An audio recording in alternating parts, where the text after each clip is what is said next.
Part 10. Ano? Gulat na sabay bulalas ni na Christina at ni Maiko. Diyos ko, Maiko, sambit ni Christina sa takot. At si Vanessa naman ay namumutlang hinagilap nito ang cellphone at muling kinontak ang inang Seniora. Ngunit hindi talaga nito makontak ang ina para ipapaalam niya sanang nandoon sila ni Maiko sa loob ng mansion. Muling dumagundong ang mga putok at magkahawak kamay na nagtatakbo sina Christina at Maiko para maghahanap ng matatagwan. Nagtitilian naman ang mga katulong sa mansion at nagsisigawan dahil sa biglang sunod-sunod na putukang naririnig. Naghahanap ang mga ito ng kanilang matatagwan. Tandaan nyo ang mga sarili nyo. May mga masasamang grupong sumalakay sa mansion. Alertong sabi ng isang pangulo sa mga guns na tauhan ni Senior Adonis. At kanya-kanyang hinanda ng mga ito ang kanilang mga baril at sinalubong ng barilan ang mga pumapasok sa loob ng gate. Patay na ang 4 na guard dahil ito ang unang target ng mga tauhan ni Seniora Margarita. At ang usang guard naman ay kahit may mga tama sa bala na rin bibuhay pa rin ito at madaling nakatago. 3 tauhan agad ni Seniora Margarita ang bumagsak dahil natamaan sa pagbabaril ng mga sumalubong na bala mula sa nagtatagong mga tauhan ni Senior Adonis. Kailangang matuntan agad natin ang kuwarto ni Senior Adonis. Para sa kanyang katapusan ngayon. Narinig ng guard na wika sa isang tauhan ni Margarita. Kaya kahit mahina na ang guard na nakapagtago ay dahan-daang itong gumapang papuntang elevator para pindutin agad ang 3rd floor dahil naroon ang kwarto ni Senior Adonis at kalangang malaman nito na ito ang target ng mga pumapasok. Samantalang patuloy ang gantihan ng barilan sa ibang tauhan ni Margarita at sa mga guns ni Senior Adonis. Isa namang guns ni Senior Adonis ang bumagsak at natama ng bala mula sa kalaban. Ang ilang mga tauhan ni Margarita ay nakapasok na sa loob ng malawak na mansion, mabuti na lang at nakapagtago agad sina Christina at Maiko. Si Vanessa naman ay hindi nila alam kung saan ito nakaptago dahil nawala ito sa kanila ni Christina. Patay naman ang 4 na katulong ng matuntan ng mga tauhan ni Seniora Margarita ang mga kwarto ng mga ito. Tanging grupo na lang ni Aling Gloria ang hindi napahamak. Nakasiksik kasi ang mga ito sa ilalim ng kama kung saan may mga nakatambak na mga kagamitan. 4 silang naroon sa ilalim na nagtatago. Lumakas ang kabog ng dibdib ng mayordoma at sa 3 kasama nitong katulong nang may tumadyak sa pintuan ng kwarto nila at pumasok roon ang 2 taong mas-asama. Sina Christina at Maiko naman ay hindi safety sa kanilang kinatatagwan. At parang mabibingi si Christina sa mga putok mula sa labas ng mansion. Hanggang sa loob rin ng mansion ay may mga putok na rin silang naririnig. Maiko, si Daddy. Nag-alala ako kay Daddy. Umiiyak na wika ni Christina. Huwag kang maingay, maririnig ka ng mga masasamang taong pumapasok dito sa loob. Halos pabulong na saway ni Maiko kay Christina. Kailangang makatawag tayo ng mga pulis, Christina. Dagdag na sabi ni Maiko. May dalang cellphone ka ba? Wala akong sapi dito, nasa kwarto ko sa itaas, naiiwan. Mahinang sabi ni Christina. Yes, meron ako dito. Sagot ni Maiko at kinuha nito agad para tatawagan sung mga pulis, ngunit ganoon na lang ang gulat nila nang biglang may bumaril sa kinaroroonan nila. Hindi napigil ang sigaw ni Christina. At hindi natuloy ang pigtawag ni Maiko. Kaagad na hinayla si Christina pagtakbo at palayo sa kanilang kinalalagyan, mabuti na lang at walang natamaan sa kanilang dalawa. Bawat gamit na matatamaan ng bala ay kadalasang nababasag ang mga iyon at ang iba ay tumatalsik. Tanging matitibay na mga gamit lamang sa mansion ang hindi tinatablan. Bilasan natin. May 2 nagtatakbol, susundan natin sila. Anang isa sa mga tauhan ni Margarita. Baka ang babaeng iyon ay ang sinasabing Her Ederl, kailangang mapapatay agad natin siya. Sunod-sunod na sigaw ng isang kasama. Christina, narinig mo ba? Ikaw ang sadya sa mga taong pumapasok. Nagdududa ako kay Vanessa dahil sa gusto niyang aalis kami agad kanina. Matigas ang salitang wika ni Maiko. Ako rin, Maiko, napakasama nila at wala dito ang Seniora sa mansion. Ani Christina. At sa pagtatakbo nila ay isang comfort room ng mansion ang kanilang napuntahan. Mabilis muli silang pumasok roon at pagkatapos pumasok naman sila sa maliit na kwarto ng CR at doon sumiksik at nagtatago. Sigurado ka bang hindi tayo nasundan, Maiko? Takot na tanong ni Christina. Sana Christina. Pero marami sila, delikado tayo kapag walang matatagwan agad. Malayo na itong comfort room. Sana di tayo matuntan. Sabi pa ni Maiko. Pero paano kapag halughugin talaga nila ang buong mansion? Tanong ni Christina. Hindi nila dali-daling mahalughog lahat dahil sa laki at lawak ng mansiong ito, mahinang sagot ni Maiko. Don't leave me, Maiko. Umiiyak na namang wika ni Christina. Promise, hindi kita iiwan. Anitong bigla siyang hinalikan ng smock sa noo, tanda ng sobrang pagmamahal nito at nagtatama ang kanilang mga mata. Pinahid ng binata ang mga luha ni Christina. Baka nandito lang sila. Anang malakas na boses mula sa labas na narinig nila ni Christina. Kaagad nanginginig sa takot si Christina na yamakap kay Maiko.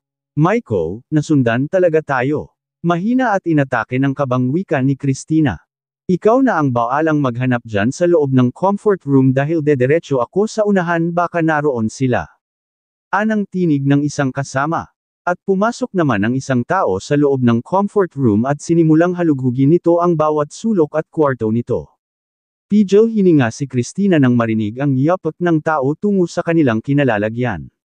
Nahalughog na kasi nito ang iba at tanging ang kanilang kinaroroonan na lang ang hindi pa. Maiko, anong gagawin natin? Na-corner tayo dito at wala tayong matatakbuhan. Mahina at takot na tanong ni Christina. Kailangang makipaglaban ako, Christina. Pagpasok niya ay aagawin ko agad ang dala niyang baril. Wala na tayong choice kundi iyon na lang. Mahinang sagot ni Maiko. Just go po. Nakakahiyak at pag-ibig ko, tiyak na sambit ni Christina at hinanda na ni Maiko ang sarili. At biglang marahas na binuksan ang pintuan ng CR, ayon sa kanilang inaasahan. Kasabay ng pagtili ni Christina ay sinalakay at inagaw agad ni Maiko ang baril na dala-dala ng tao. Akin ng baril, mahal, ani Maiko. Nandito ing pala kayo. Sigaw naman ng masamang tao. Inubos ni Maiko ang buong puwersa para dadaigin ang masamang tao, ngunit matigas din ang lalaki at malakas. At halos dadaigin na ang lakas ni Maiko nito at natataranta namang kinuha ni Christina ang matitigas na bagay sa loob ng CR, at buong lakas nitong pinukpok sa ulo ang lalaki. At kasabay din ng pagpukpok na iyon ay pumutok naman ang baril na pinag-aagawan nila. Nahilo ang lalaki sanhi sa pagpukpok ni Christina dito. At nanlaki ang mga mata ni Christina nang mapansing unti-unti ding nabuwal sa kinatatayuan si Maiko. Maiko, bakit? Kinakabahang tanong ni Christina. Christina, nataman ako. Tuldok. Mahinang wika ni Pusa.an. Nuo, sigaw ni Christina. Nang makita ni Maiko na kumilos ang nahihilong kalaban ay mabilis niyang pinulot at inabot ng kamay at ang baril at kaagad na binaril ito ng 2 beses. Patay ang lalaki, agad na niyayakap si Christina at umiiyak dahil sa prenatal. Nang hihinang si Maiko, sorry Maiko, nadadamay ka dahil sa akin. Aniya, don't you worry, kaya ko pa, love me Christina. Mahinang tanong ni Maiko. Umiiyak na sumagot si Christina. Yes, I love you too, Maiko, sagot ni Christina. Ngumiti si Maiko sa narinig kahit may sugat ito. Maiko, dito ka lang, kailangan kong lumabas at kukuha ng gamot at band-aid mo doon sa kwarto ko, kailangang magamot yang sugat mo. Palem ni Christina sa binata. Hindi pwede, delikado ang gagawin mo, huwag kang lalabas, pakiusap at marlang sabi ni Maiko. Pero mauubusan ka ng dugo, huwag kang mag-alala, maglinggat ako. Sabi naman ni Christina, magagalit ako kapag aalis ka, pagbabanta naman ni Maiko. Pero paano ka? Giit ni Christina, kaya ko ta.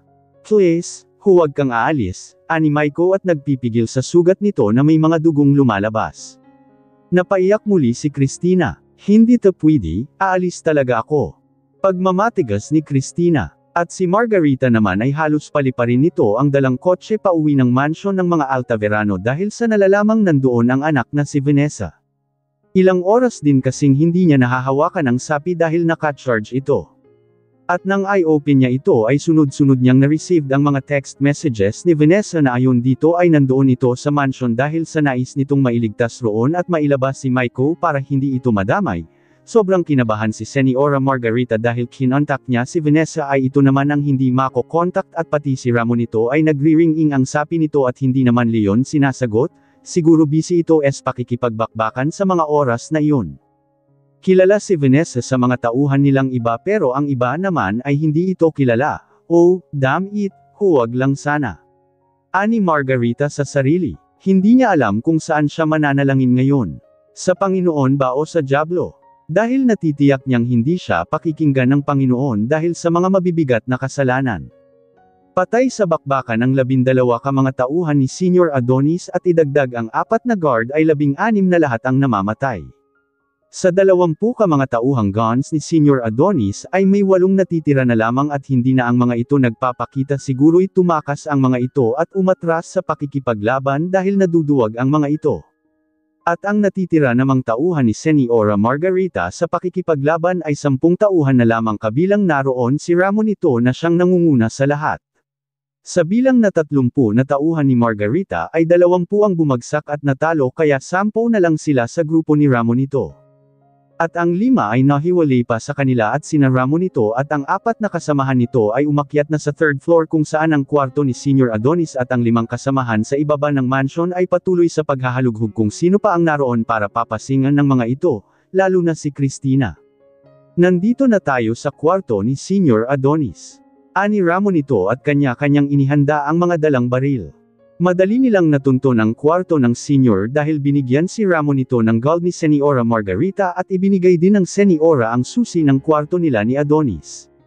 May kanya-kanya silang susi na mag-asawa sa kanilang kwarto, kaya hindi napapagod pasukin ni Ramonito ang kwarto kung saan si Senior Adonis. Pagbukas nila ay tumambad sa kanilang paningin ang senior na nakahiga sa kama nito at nakabalot ng kumot sa katawan. Tanging lampshade lang ang pinalaw sa loob ng kwarto nito. Katapusan mo na, Senior Adonis. Makaganti na rin ako sa ginawa mong pagpapabugbog sa akin noon. Sigaw ni Ramonito. At ibinuhos lahat ng bala sa baril sa katawan ni Senior Adonis. Humalaklak pa si Ramonito habang pinaulanan ng bala ang katawan ni Senior Adonis na natutulog sa kama. Patay na yan, boss. Anang isang kasama ni Ramonito. Okay, hali na kayo. Para puntahan din natin ang heredera. Kailangang mapapatay na rin natin ang anak ni Senior Adonis. Dagdag na wika ni Ramonito. Ang hirap pa namang maghanap sa laki nitong mansion. Reklamo ng isang kasama. Napatawa si Ramonito. Nasa 2nd floor ang kwarto ng anak ni Senior Adonis. May guide din na ibinigay sa akin ng Seniora. Sabi ni Ramonito at kaagad silang nagmamadali papuntang 2nd floor. Habang ang 3 kasamahan ni Ramonito ay patuloy din sa paghahanap sa iba't ibang sulok ng mansion kung sino pa ang mga tao sa loob para paslangin ng mga ito. Akala ng mga ito na patay na ang lahat ng mga katulong lahat dahil wala ng tao sa area ng kwarto ng mga katulong. Ang di nila alam na nagtatago ang mayordoma at ang 3 kasama nitong katulong sa mga nakatambak na lumang kagamitan sa ilalim ng malalaking kama ng mga ito. Habang patuloy sa paghahanap ng mga ito ay may nasulyapan ang isa sa kanila. Pare, nakita niyo ba ang nasulyapan ko? Sabi ng isang tauhan ni Margarita sa 2 kasama nito. Ang alin? Tanong ng isa. May babaeng tumakbo patungo sa kaliwang banda, sa madilim na orang iyon. Tuldok. Bilis habulin natin. Sabi nitong nagpatiunang tumakbo. Sumunod naman ang 2 kasama nito. Sas, huwag kayong maingay, nandyan lang ang babae nakakubli. Nakita ko kaninang maganda siya at sexy, sayang kapag babarilan agad natin, titikman muna natin siya bago patayin. Nakangising wika ng nangunguna sa 3. Wow, maganda yang nailsip mo. Napahagikak namang sabi ng isa, baka siya ang heredera, siya ang anak ni Senior Adonis. Sabad naman ng isa. Walang duda, siya iyan. Sigot din ng nangunguna.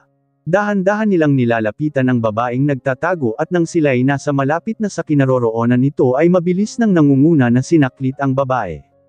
Agulat na sigaw nito. At binigyan nila ito ng isang suntok sa tiyan kaya nawalan ito ng malay. Ako ang mauna, pagkatapos natin siyang gahasain ay saka natin ito papatayin. Matutuwa talaga ang Seniora, dahil walang duda ito ang anak ni Senior Adonis na si Cristina. Nakangising wika pa ng nangunguna sa 3. At sinimulang gahasain ang walang malay na babae.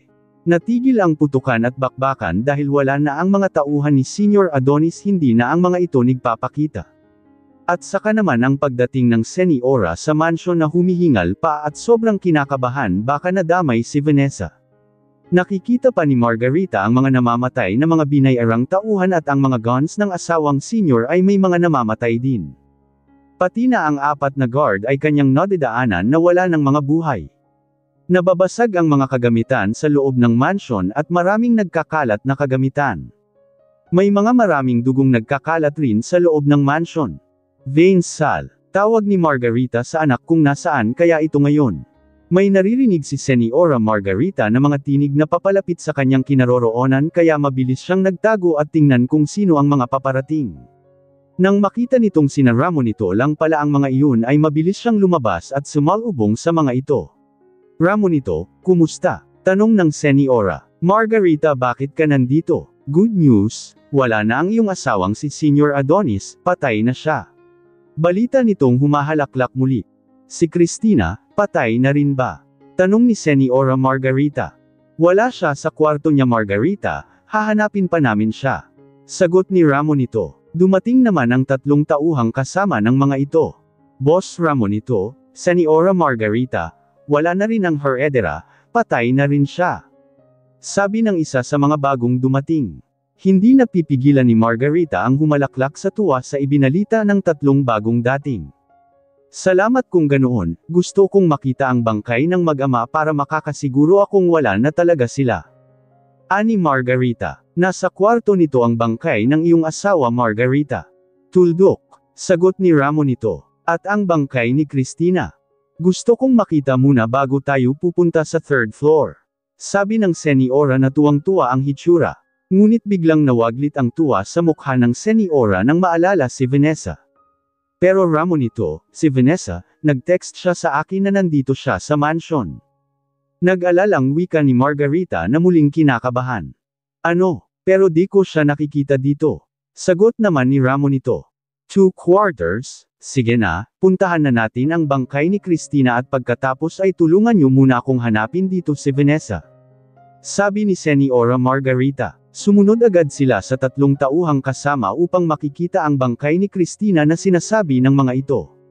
Madilim yung area kaya gumamit pa ang mga ito ng flashlight. Señora, heto na siya. Sabi ng isa sa 3 tauhan. Nakasunod din sina Ramonito. Napahalakhak naman muli si Señora Margarita sa tuwa nang makitang naliligo sa sariling dugo si Cristina at imposibleng mabuhay pa ito. Ngunit natigil bigla ang pagtawa nito nang matitigan ang suot ng bangkay at mabilis itong lumapit sa nasabing bangkay ni Cristina. Nanlaki ang mga mata ni Señora Margarita sa nakikita. No Ramonito, si Vanessa ito, pagsisigaw ni Señora Margarita. Ano, mga hayop kayo? Galit na sigaw ni Ramonito at pinaulanan ng bala ang 3 pumatay kay Vanessa. Bumagsak ang 3 tauhang kasama sa sahig na wala ng mga buhay. Vanessa, anak ko, parang mababaliw si Señora Margarita sa mga sandaling iyon at malakas na humahagulhol ng iyak habang yakap-yakap nito ang anak na wala ng buhay. Ramonito, hahanapin niyo si Cristina, tingnan mo ang nangyari sa anak natin. Tandang padamdam, hindi to pwede. Vanessa, sunod-sunod na pagsisigaw ni Señora Margarita. Aalis na sana sina Ramonito ngunit natigil ang lahat nang may biglang sumulpat sa kanilang kinaroroonan. Huwag kayong kikilos. Anang malakas na boses sa isa sa mga dumating. Nagulat sina Señora Margarita at Ramonito pati na ang mga tauhan ng mga ito. Nakita nilang mga guns na tauhan leon ni Senior Adonis. Ang 8 natitira sa bakbakan. Kapwa nakatutok ang mga baril ng mga ito sa kanila. Patay na ang 2 tauhan yung kasama, at kayo na lang ang natitira. Kaya susuko na kayo Señora Margarita at kayong 5 tauhan ng Señora. Wala na kayong magagawa dahil napapaligiran na ang mansyon ng mga polis at may mga military ding nakasunod sa amin. Sigaw ng isang guns ni Senior Adonis. Walang nagawa sina Ramonito kundi unti-unting ibinaba ang mga dalang baril. No, hindi. Sigaw ni Señora Margarita. Mas lalong nanlaki ang mga mata ni Señora Margarita at Ramonito nang may mga military ngang nakasunod at pinangunahan iyon ni Senior Adonis Altaverano. Tapos na ang kasamaan niyo Margarita. At wala na akong natitirang awa sa'yo, hayop ka Margarita. Tandang padamdam. Malakas ang boses na sigaw ni Senior Adonis. Ramonito, sabi mo patay na siya, pero bakit buhay na buhay pa siya? Tandang pananong. Nahintakutang tanong ni Señora Margarita kay Ramonito. Pero, imposible. Pinaulanan ko siya ng bala kanina sa kwarto niya, gulat ding sagot ni Ramon ito habang nanginginig na nakatingin kay Senior Adonis.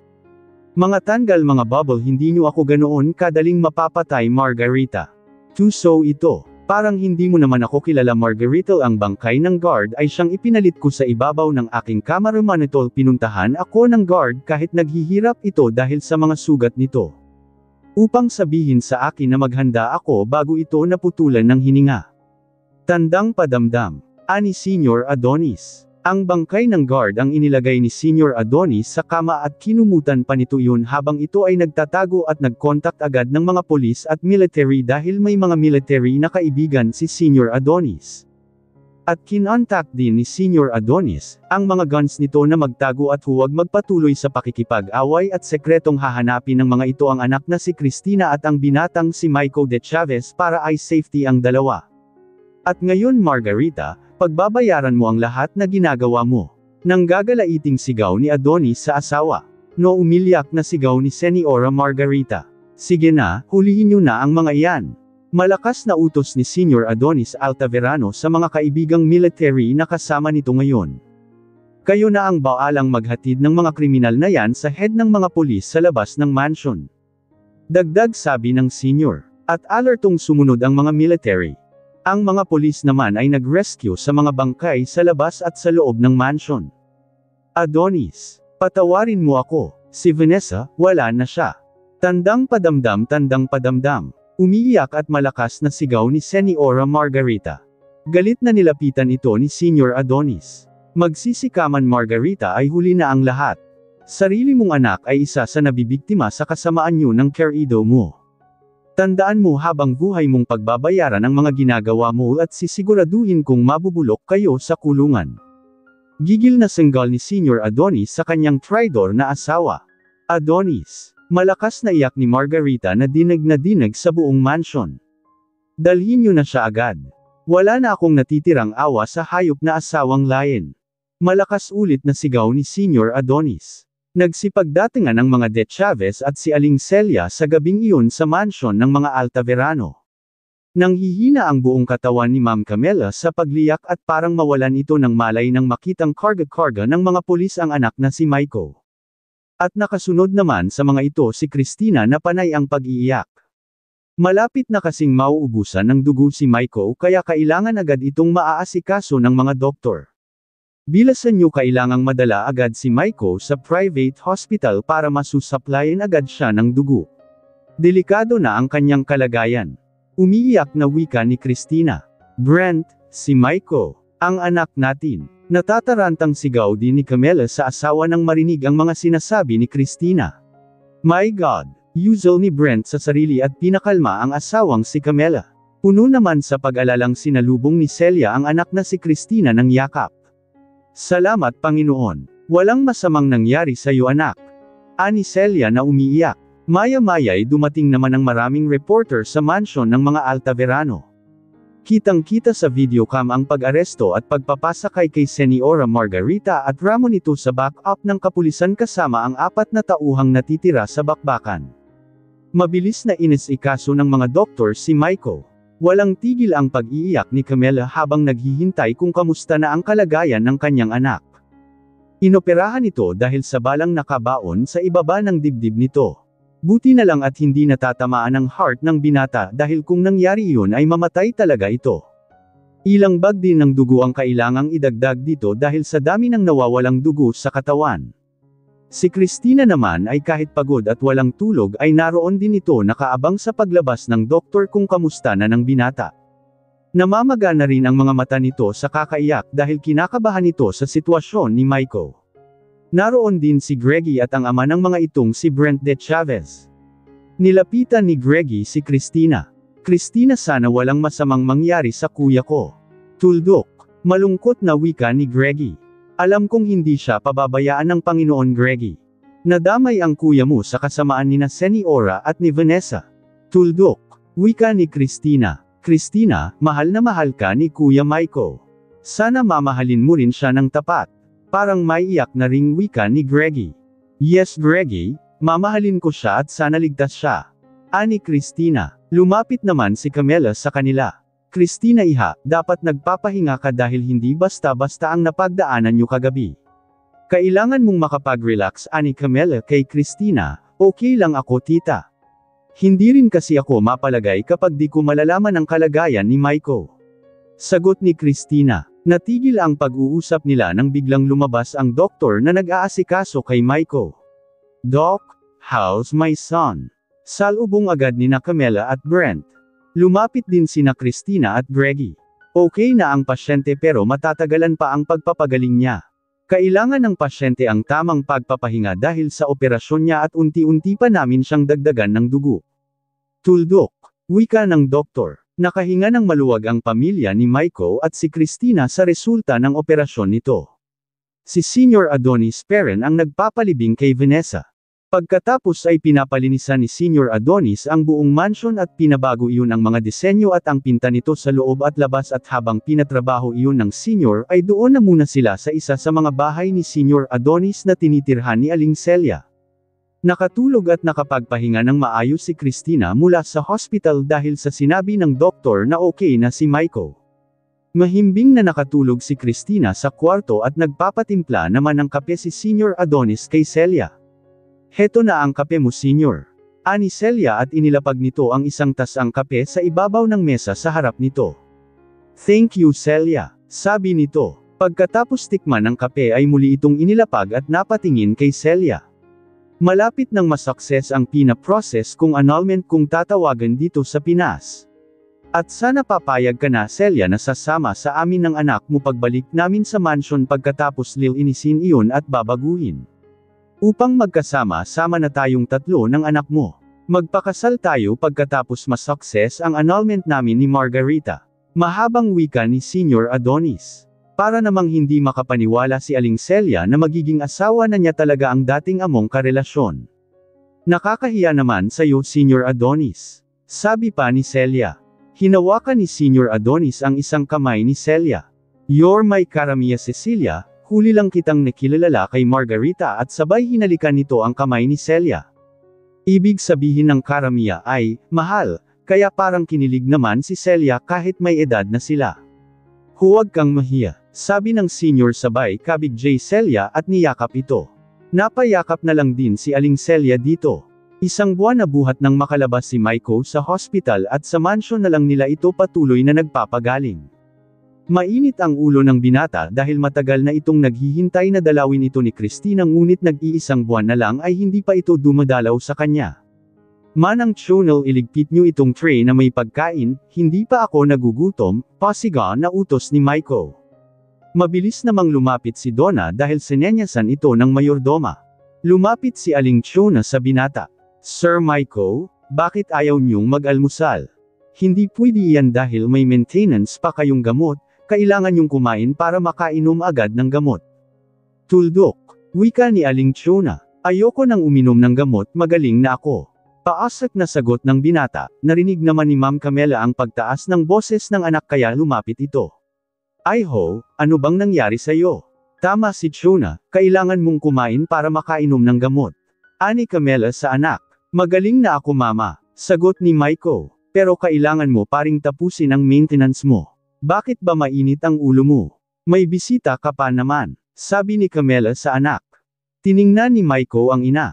Sa ngayon, hindi pa ako tumatanggap ng bisita. Mabilis na sagot ni Maiko. Kahit si Christina pa ang bisita mo anak.